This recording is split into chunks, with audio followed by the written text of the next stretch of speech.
그런 소문이 나니까 예수님이 회당장 야이로의 집에서 나오는데 그때도 두 맹인이 우리를 불쌍히 여겨 주십시오라고 소리쳤습니다. 예수님께서 맹인에게 물었습니다. 28절 말씀에 내가 능히 너희의 눈을 밝게 할 줄로 믿느냐라고 묻습니다. 그러니까 이 두 맹인이 주여 그러하외다 그렇게 대답합니다.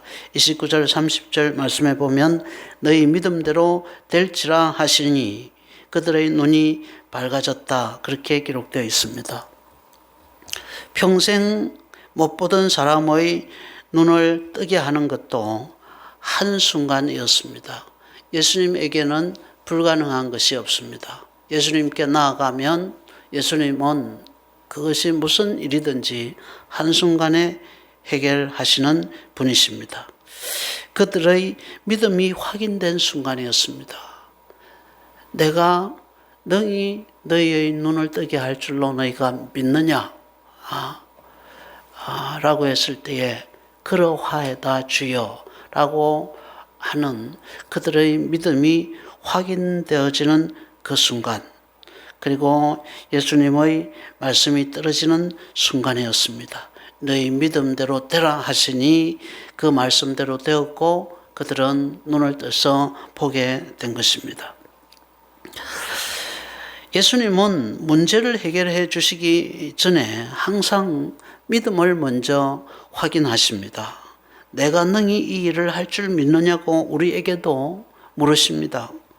우리는 육신의 눈은 떴지만 영적인 눈은 아직도 많이 어둡습니다. 영적인 눈을 떠가는 그런 훈련을 우리는 계속 하고 있습니다. 그래서 우리의 영적인 눈이 아직도 다 열려지지 않았고 아직도 어둡기 때문에 우리는 어두운 가운데서 다니면서 어떤 때는 이런 일로 넘어지고 또 어떤 때는 저런 일에 걸려 넘어지기도 합니다. 영적인 눈이 0.1만 좋아도 또 0.2만큼만 밝아져도 능히 그 어두운 가운데서 내가 걸려 넘어지지 않도록 안전하게 다닐 수 있고 안 넘어지고 안 다치고 다닐 수 있는데 신앙생활이 타성해졌게 되어지면은 하면 할수록 이 영적인 눈이 밝아지는 것이 아니라 하면 할수록 영적인 눈이 침침해져서 별것도 아닌 일에 걸려 넘어져서 다치고 또 상처받게 되었습니다. 눈이 안 보이는 사람은 한 발 한 발이 조심스럽습니다. 한 발 한 발 떼는 것이 굉장히 두렵습니다.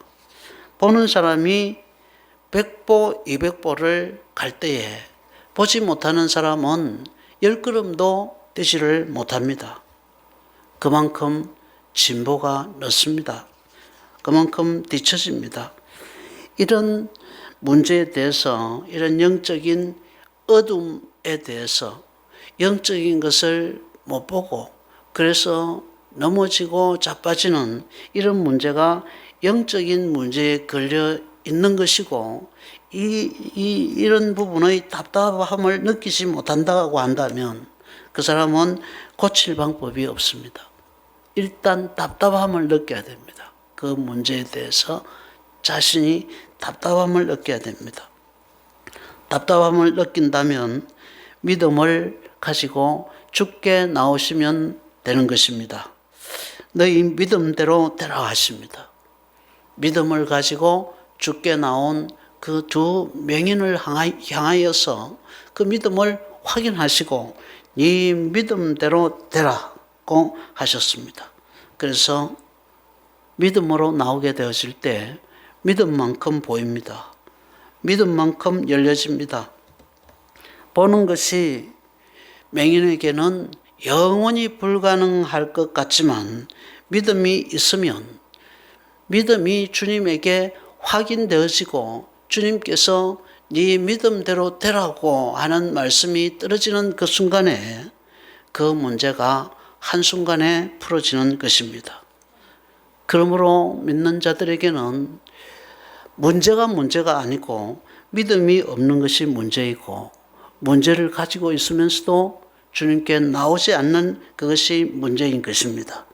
우리 모두가 주님께 믿음으로 나아가서 영적인 개안수술을 받고 영적인 눈이 맑아져서 영적 세계까지 밝히 보는 은혜를 누리게 되시기를 주님의 이름으로 축복합니다. 33절에 보면은 또 다른 한 사람이 나오죠. 귀신 들려 말 못하는 사람이 나옵니다. 그런데 이 사람도 단방에 예수님께서 고쳐주셨습니다. 그 사건에 대해서 사람들의 견해가 엇갈렸습니다. 예수님이 그 귀신 들려서 말 못하는 그 사람을 말씀으로 고쳐주셨는데, 귀신을 쫓아내 주셨는데, 그 치료 사건에 대해서 사람들의 견해가 엇갈립니다. 33절, 34절 같이 읽겠습니다. 시작. 귀신이 쫓겨나가고 말 못하는 사람이 말하거늘 무리가 놀랍게 여겨 이르되 이스라엘 가운데서 이런 일을 본 적이 없다 하되 바리새인들은 이르되 그가 귀신의 왕을 의지하여 귀신을 쫓아낸다 하더라. 아멘. 아멘. 33절은 무리들의 이 평가인데 무리들은 어떻게 이야기하느냐 하면은 참 놀라운 일이다. 이스라엘 가운데서 지금까지 이런 일을 본 적이 없다. 이렇게 말하고 있는데 34절은 바리새인들의 평가입니다. 바리새인들은 어떻게 평가하느냐 하면은 그가 귀신의 왕을 의지하여 귀신을 쫓아낸다. 그렇게 평가했습니다. 그들은 예수님의 정체, 예수님의 능력을 인정하고 싶지 않았기 때문에 예수님의 그 축기 사역, 축사 사역을 평가절하했습니다. 36절, 38절, 36절부터 38절 같이 읽겠습니다. 시작. 무리를 보시고 불쌍히 여기시니 이는 그들이 목자 없는 양과 같이 고생하며 기진함이라. 이에 제자들에게 이르되 추수할 것은 많되 일꾼이 적으니 그러므로 추수하는 주인에게 청하여 추수할 일꾼들을 보내주소서 하라 하시니라. 이랬습니다. 예수님이 이제 이 두 가지 이 치유 사역을 하시고 이 치유 사역을 하신다고 하는 것은 예수님의 긍휼 사역입니다. 그렇죠, 그죠? 마태복음 5장부터 7장까지가 무슨 말씀이라고 그랬습니까? 설교입니다, 그죠? 설교의 구조가 십계명의 구조와 닮아 있다 그랬습니다. 같다 그랬습니다. 십계명은 1계명부터 4계명은 대신계명입니다. 그죠? 하나님을 우리가 어떻게 대해야 하는가 하는 것을 말하고 있고 또 5계명부터 10계명까지는 대인계명입니다. 사람을 우리가 어떻게 대해야 하는가 하는 그런 문제를 다루고 있습니다. 똑같이 이 산상수훈의 팔복도 역시 그렇게 구성되어 있습니다. 처음에 네 가지는 예수님을, 하나님을 우리는 어떻게 대해야 하는가 하는 문제를 다루고 있죠. 하나님에 대해서 우리는 마음이 첫 번째 가난해야 됩니다. 그죠? 내가 하나님 앞에서 내놓을 것이 하나도 없는 정말로 가난한 사람입니다. 하는 그 생각으로부터 시작해야 된다는 거죠. 그래야 애통할 수 있습니다. 그래야 마음이 청결해질 수 있고, 그래야 내게는 예수님이 필요합니다. 의에 줄이고 목마르게 되어진다는 겁니다. 그리고 사람에 대한, 이웃에 대한 계명, 삶의 형태, 스타일을 어떻게 갖춰야 될 것인가에 대해서 말씀하시는데, 첫 번째 나오는 것이 긍휼히 여기는 자는 복이 있나니 저가 하나님의 긍휼함을 받을 것이라, 그렇게 했습니다. 그래서 이 예수님은 자기 사역 가운데 복음도 전거하시지만 이 긍휼 사역도 하십니다. 병을 고쳐주시고 사람들을 불쌍히 여기시는 이런 사역을 하십니다. 그래서 여러 가지를 가르치십니다. 동네를 다니면서 이 두 가지 일을 하시고 나서도 벙어리를 고쳐주시고 또 맹인을 고쳐주시고 나서도 여러 동네를 다니시며 35절 말씀해 보면 모든 도시와 마을을 두루 다니시며 회당에서 가르치시며 천국 복음을 전파하시고 모든 병과 모든 약한 것을 고치시니라. 이게 예수님의 그 긍휼 사역입니다. 어떻게 하든지 하나님 나라에 대해서 많이 가르치기를 원하시는 그런 마음에서 피곤하지만 도시와 마을을 두루 다니시면서 복음을 전파하십니다. 또 병인들을 고쳐주시고 사람들의 약한 데를 만져주십니다. 그리고 무리를 보시고 불쌍히 여기시니 이는 그들이 목자 없는 양과 같이 고생하며 기진함이라고 했습니다.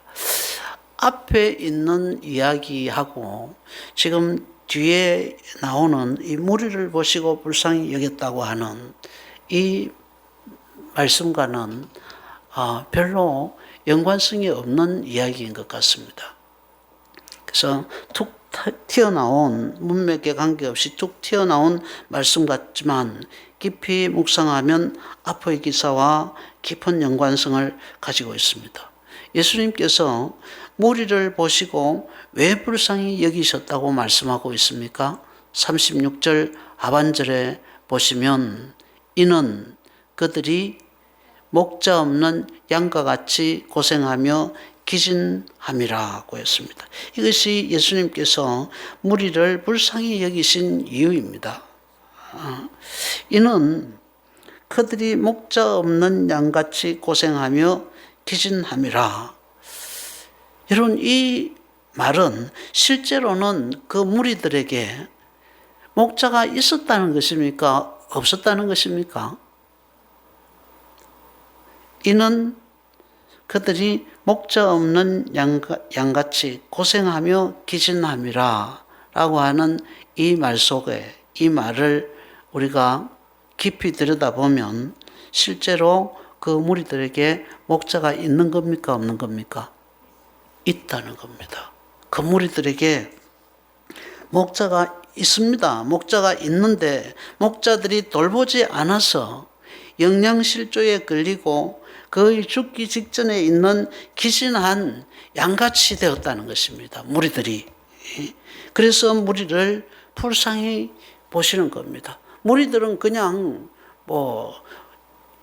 사람들이 이리 다니면 이리 끌려다니고 이리 몰려다니고 저리 다니면 저리 몰려다닙니다. 뭔가를 듣기 위해서 그렇게 하는 게 아닙니다. 그냥 얻어먹으려고 그냥 기사를 보려고 기적으로 한번 보려고 그냥 이리 몰리고 저리 쏠리고 하는 그런 사람들이 무리들입니다. 그런 무리들에게 목자가 있는데 목자들이 잘 챙겨주면은 이리 쏠리고 저리 쏠리고 그렇게 안 할 텐데 목자들이 안 챙겨준다는 겁니다. 목자가 있기는 있지만 목자가 돌보지 않으니까 마치 목자에게서 떠나버린 목자가 버려버린 그런 양처럼 온 데를 헤매고 먹을 것을 먹지 못해서 거의 쓰러지기 직전에 있는 그런 양의 모습으로 무리들을 이렇게 보신 겁니다. 그래서 무리들을 불쌍히 여기사라고 그렇게 표현하신 겁니다. 그러면 예수님께 나왔던 무리들에게 목자가 있는데 그 목자들은 누구입니까? 앞에서 예수님의 축사 사역을 평가절하했던 바리새인들을 이야기합니다. 그들은 예수님의 능력을 인정하기 싫은 겁니다.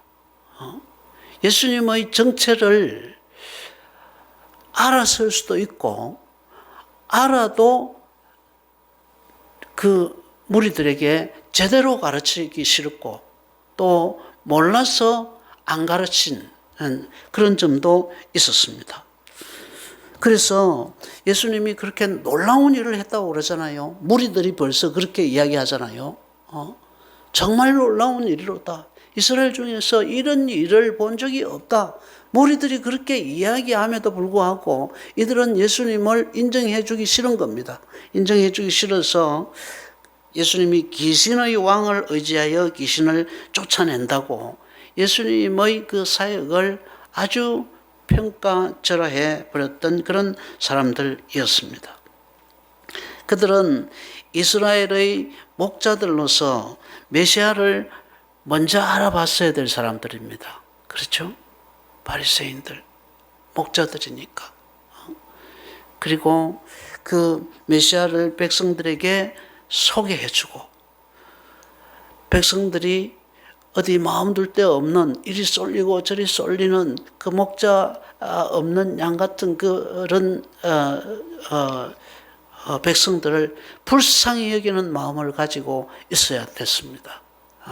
불쌍한 마음을 가지고 그 백성들을 자꾸 예수님에게로 저분이 우리가 지금까지 기다리고 고대했던 바로 우리의 메시아이시다. 저분에게로 가면 당신들은 좋은 꼴을 먹을 수 있고 저분에게로 가면은 당신들은 행복할 수 있습니다. 이렇게 예수님을 소개하고 그 백성들을 예수님께로 몰아가야 할 그런 사람들이었는데 그래서 백성들의 영적 지평을 열어줘야 될 사람들이었는데 이 사람들은 전혀 거꾸로 했습니다. 자신들의 지위와 특권을 지키기 위해서 메시아를 거부하고 메시아를 백성들에게 소개하지 않고 또 메시아를 표명하고 메시아를 대적했습니다. 자기가 알고도 그랬을 수가 있고 자기 자신들도 영적인 눈이 뜨여지지 않아서 앞에 소경 이야기 나왔죠, 그죠? 이런 것과 관계가 있는 겁니다.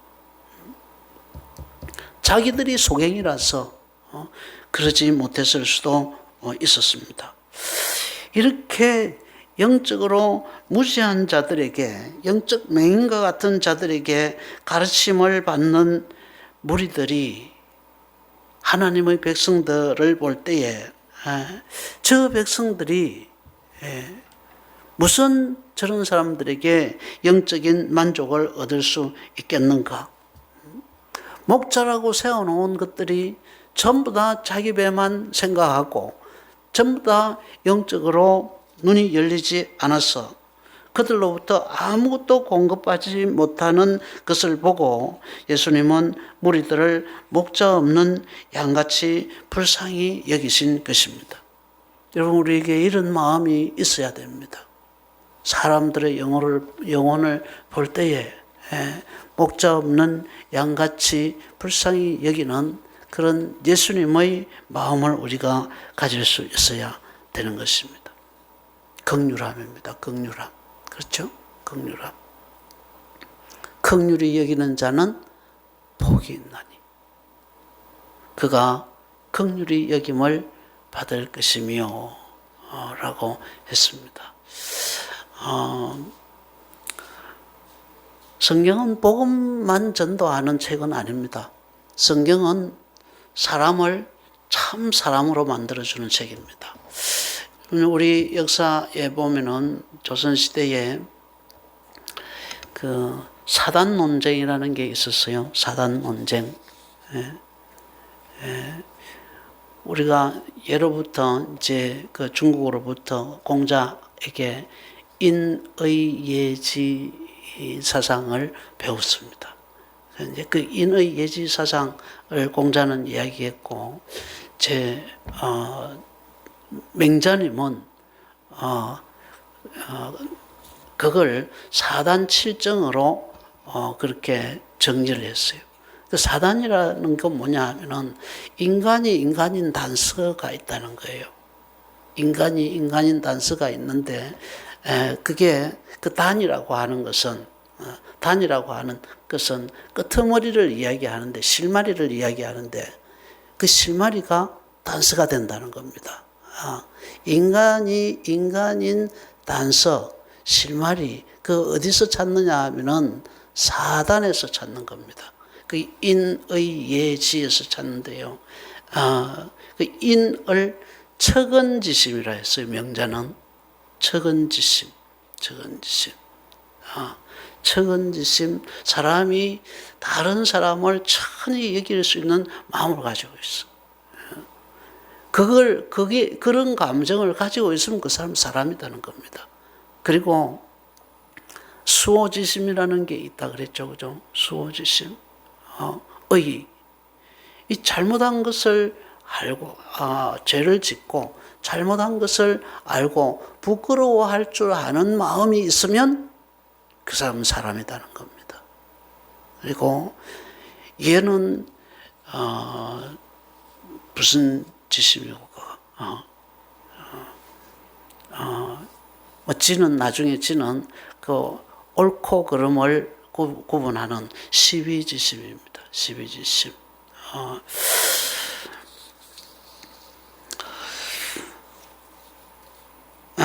얘는 사양지심입니다. 사양지심. 그런 것들이 있으면 사람 속에 사람이 겸손할 줄 알고 예를 지킬 줄 아는 그런 마음이 있으면 그 사람은 사람이라는 겁니다. 그것으로 그 사람이 사람임을 우리가 알 수 있다는 겁니다. 근데 제일 먼저 예수님께서 말씀하시는 것이 긍휼히 여기는 자는 복이 있나니 저가 긍휼히 여김을 받을 것이며, 사람들로부터 긍휼함을 받기도 하지만 그런 사람은 하나님으로부터 긍휼히 여김을 받게 되어진다. 그렇게 말씀하고 계십니다. 그래서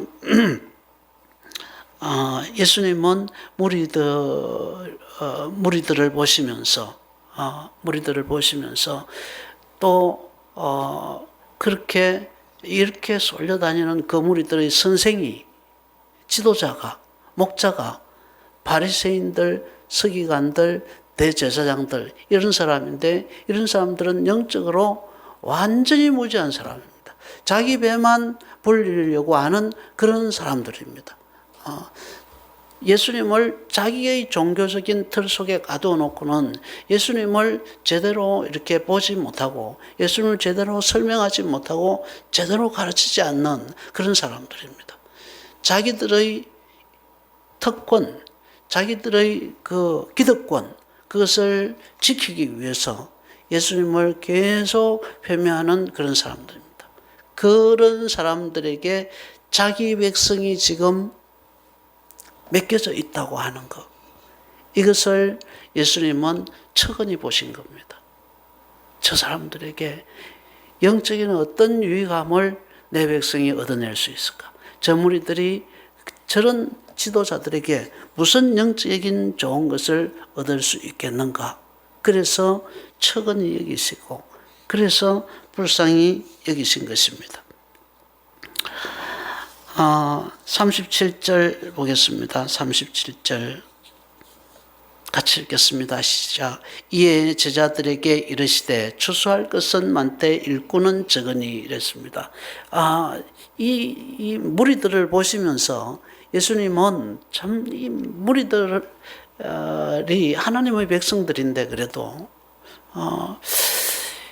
이들을 가르치고 이들에게 영적인 교훈을 주고 이들을 영적으로 양육해야 될 그 지도자들, 그 목자들이 그렇게 썩어 있는 것을 보시고 참 이 무리들이 불쌍하다 이렇게 생각하시고 하시는 말씀이 제자들에게 이르시되 추수할 것은 많되 일꾼이 적다 이런 이야기를 합니다.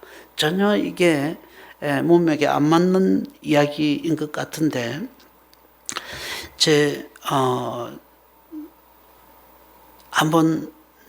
우리가 한번 생각해 보십시다. 37절에는 세 개의 명사가 나옵니다. 제자들이라는 명사가 나오고 또 추수할 것이라고 하는 명사가 나오고 일꾼이 적으니 일꾼이라는 명사가 나옵니다. 이 37절의 말씀은 36절과 관계없는 말씀이 아닙니다. 관계가 있습니다. 36절에서 예수님은 무리들을 불쌍히 여기셨다 그랬습니다. 그죠? 무리들을 불쌍히 여기셨다 그랬는데 그 예수님께서 36절에서 불쌍히 여기셨던 그 무리들은 37절에 나오는 요 세 개의 명사 중 어느 것일까요? 제자들일까요? 제자들은 무리가 아닙니다. 그죠? 제자들은 무리가 아닙니다. 또 일꾼들일까요? 아니겠죠.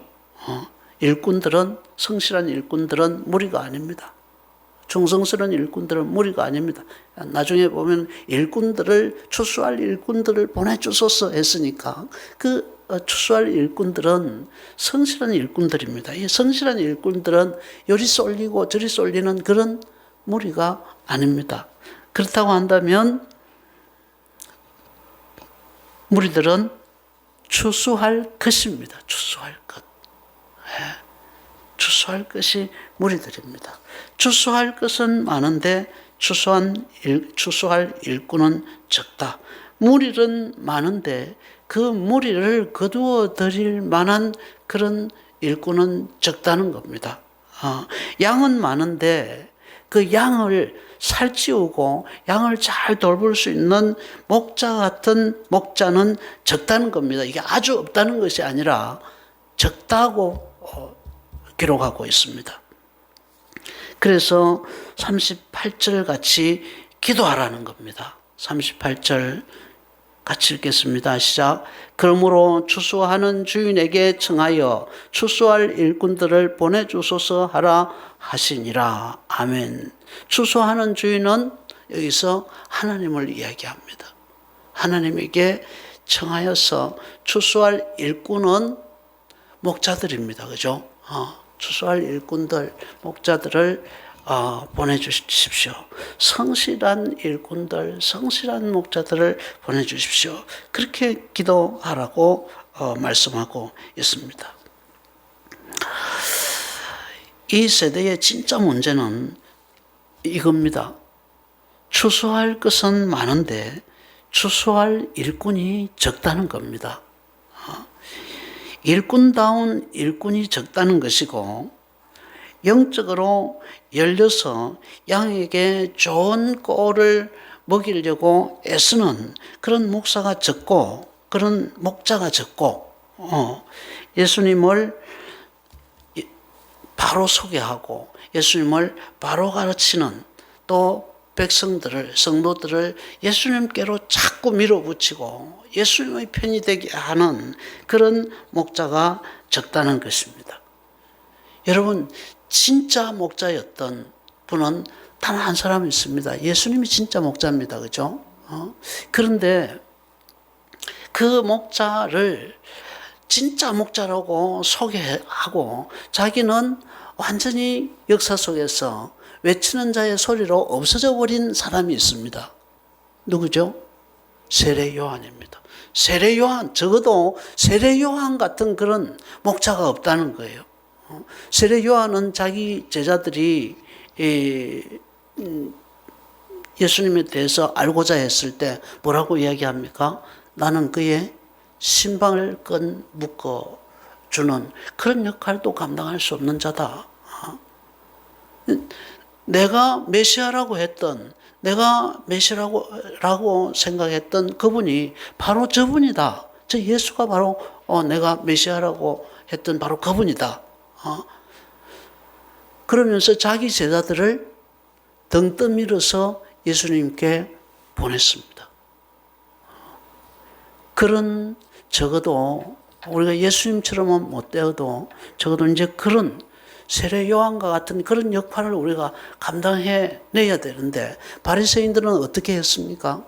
그렇게 하지 않는다는 거예요. 오늘날 우리 세대의 교회, 우리 세대의 교회의 모습이 그렇다는 겁니다.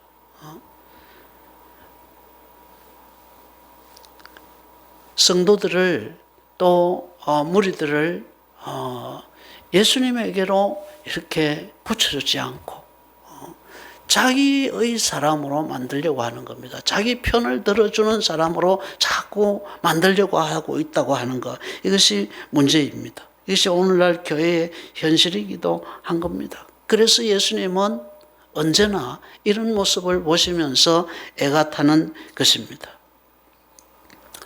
오래전에 유행했던 유행가 중에 봉선화 연정이라는 게 있죠. 23 부를 줄 압니까? 몰라요? 현철이 불렀어요. 현철이. 내가 오늘 가지고 왔는데 내가 부르지는 못해요. 이걸 안 들어와서 오늘 그런데 유튜브에서 내가 이거를 생각이 나서 한번 찾아봤습니다. 가사가 이렇습니다. 손대면 톡하고 터질 것만 같은 그대, 손대면 톡하고 터질 것만 같은 그대, 봉선화라 부르리. 아이고 재밌네. 더 이상 참지 못할 그리움을 가슴 깊이 물들이고, 그리움을 더 이상 참지 못할 그리움을 가슴 깊이 물들이고 수줍은 너의 고백에 내 가슴이 뜨거워 터지는 화산처럼 막을 수 없는 봉선화 연정. 가사 그렇게 되어 있습니다. 톡 하면 터질 것만 같은 그대, 봉선화라 부르리. 이 봉선화의 그 신앙 있잖아요, 그죠? 봉선화의 그 신앙, 그게 확 이렇게 부풀어 있는 때가 있습니다, 그죠? 톡 건드리면 그냥 탁 터져버릴 것 같은 그 상태를 봉선화가 그 씨갱이들이 꽃이 되기를 원하는 기다림, 이 무르익은 것으로 그렇게 표현을 하고 있습니다. 그 그리움을 가슴 깊이 물들이고 그 그리움을 또 어떻게 이 노랫말은 이야기하고 있느냐 하면은 터지는 화산처럼 막을 수 없는 그리움으로 그렇게 표현하고 있습니다. 씨갱이가 꽃이 되고자 하는 그 기다림, 그걸 그리움으로 표현했고, 그 사람과의 그리움으로 표현했고, 그것을 터지는 화산처럼 막을 수 없는 그런 상태에 있는 것으로 그렇게 표현하고 있습니다. 손만 톡 갖다 대면 터질 것 같은 그런 봉선화의 그림이, 그 씨알맹이의 그림이 여러분 머릿속에 그려지잖아요, 그죠? 추수할 것들은 그렇게 밭에서 완전히 무르익어서 추수를 손꼽아서 기다리고 있는데 그때를 놓치면 안 되잖아요. 그때를 놓치면은 바람이 불고 태풍이 불고 쓰러지고 썩어지고, 그래서 주인의 곳간에 그 좋은 알갱이들이 그 추수 때를 놓쳐버리게 되어지면은 들어가지 못하게 되어지는 겁니다. 그래서 무르익은 곡식들은 낯을 기다리는데 이렇게 돼 있잖아요. 그죠? 네. 낯을 기다리는 이유가 뭡니까? 곡식들이 낯을 기다리는 이유가 뭐예요? 주인의 곳간에 들어간다고 하는 그 희망 때문에 낯을 기다리는 겁니다. 그런데 때를 놓치면은 들어갈 수 없는데 정작 날카로운 낯을 가지고 그것을 배워서 곳간에 들일 일꾼이 적다는 겁니다. 전부 다 이거 가져서 너 해라라고 하면은 자기 먹으라고 하면은 열심히 배워갈 건데 주인의 곳간에 들일 건데 내가 왜 해? 이렇다는 거죠. 오늘 예수님께 나온 자들이 다 그렇게 무르익은 자입니다. 다 그렇게 무르익어서 주인의 곳간을 그리워하고 있는 그런 자들입니다. 다 들판에 있는 그 무르익은 곡식처럼 낯을 기다리고 있는 그런 자들입니다. 탁 한 번만 이렇게 건드리면은 톡 터져서 꽃이 되려고 하는, 꽃이 되기를 기다리고 있는 그런 자들입니다. 탁 한 번만, 어디 한 번만 영적인 곳을 탁 건드려 주기만 하면은 주께 영광을 돌릴 수 있는 그런 자들입니다.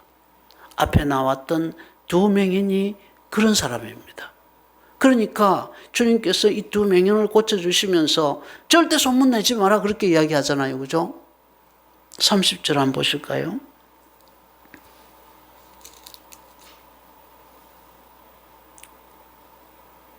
같이 읽겠습니다. 시작. 그들이 눈이 밝아진지라 예수께서 엄히 경고하시되 상가 아무에게도 알리지 말라 하셨으나 그들이 나가서 예수의 소문을 그 온 땅에 퍼뜨리니라 이렇게 되어 있습니다. 예, 소문내지 말라고 엄히 경고하셨습니다. 너희들에게 일어난 이 일을 절대 소문내면 안 돼 라고 주님께서 엄하게 경고하셨지만 그들이 은혜를 받고 나니까 영적인 터치를 받고 나니까 어떻게 되어집니까? 예수님을 온 땅에 소문을 다 냈습니다. 귀신 들린 자들도 마찬가지입니다. 무리는 좀 어렵겠지만 이리 쏠리고 저리 쏠리는 그런 자들이기 때문에 무리는 스스로 찾아온 자들이 아닙니다. 그죠? 그래서 무리는 좀 어려운 자들이지만 그래도 잘 가르치기만 한다고 한다면, 인내를 가지고 돌보기만 한다고 한다면 그래도 이 무리들도 가능성이 있는데 좀 더 많은 곡식들을 이렇게 주인의 곳간 안에 넣을 수 있는데 그런 아쉬움이 예수님께 있는 겁니다. 그런 아쉬움이 제게도 있습니다. 내가 좀 잘하면 될 텐데, 내가 좀 인내하면 될 텐데, 내가 좀 참으면 될 텐데, 내가 좀 더 많이 연구해서 내가 좀 더 잘 가르치면 될 텐데, 내가 좀 부드러우면 될 텐데 라고 하는 그런 안타까움이 제게 있습니다. 그런데 예수님의 안타까움은 얼마나 크겠습니까? 그런 무리들을 보실 때에 조금만 탁 한 번만 건드려주면은 그냥 봉숭아 그 씨알갱이가 탁 이렇게 터져서 꽃이 되기를 원해서 그렇게 막 부풀어 있을 때 탁 한 번만 건드려주면 될 텐데 저거를 건드려줄 사람이 없고 저거를 건드려야 될 사람들은 다 자기만 생각하고 있으니 그걸 보시는 예수님의 마음이 얼마나 애가 탔겠습니까? 그래서 36절, 37절 다시 읽겠습니다. 시작. 무리를 보시고 불쌍히 여기시니 이는 그들이 목자 없는 양과 같이 고생하며 기진함이라. 이에 제자들에게 이르시되 추수할 것은 일꾼은 적으니 그러므로 추수하는 주인에게 청하여 추수할 일꾼들을 보내주소서 하라 하시니라. 아멘. 아멘. 그래서 주님은 그렇게 기도하라고 하는 겁니다. 참 목자가 적다 없는 것이 아니라 참 목자가 적다. 그렇게 인내하면서 끝까지 돌아볼 그런 목자가 적다. 그렇게 영적으로 자신이 열려 있어서 성도들의 그런 영적인 부분, 영적인 어두운 부분을 탁 만져주고 터치해서 그들을 영적으로 깨어나게 할 그런 목자가 적다. 그러므로 추수할 것은 많이 있는데 그런 자들이 적음으로 주인에게 청하여 추수할 일꾼들을 보내주소서 하라 라고 그렇게 말씀하십니다. 그렇게 낯을 기다리며 곳간에 들이기를 기다리며 무르익은 들판을 보시는 예수님의 애타는 마음, 무리들을 보시면서 그 무리들을 긍휼하게 보시는 이 예수님의 마음을 저와 여러분들이 같이 공유하여서 추수할 때와 또 추수할 것을 놓치지 않고 추수를 해서 주님의 곳간한 안에 들어야겠다고 하는 그런 마음을 가진 충성스러운 일꾼들이 되시기를 주님의 이름으로 부탁을 드립니다. 찬송하겠습니다. 523장입니다.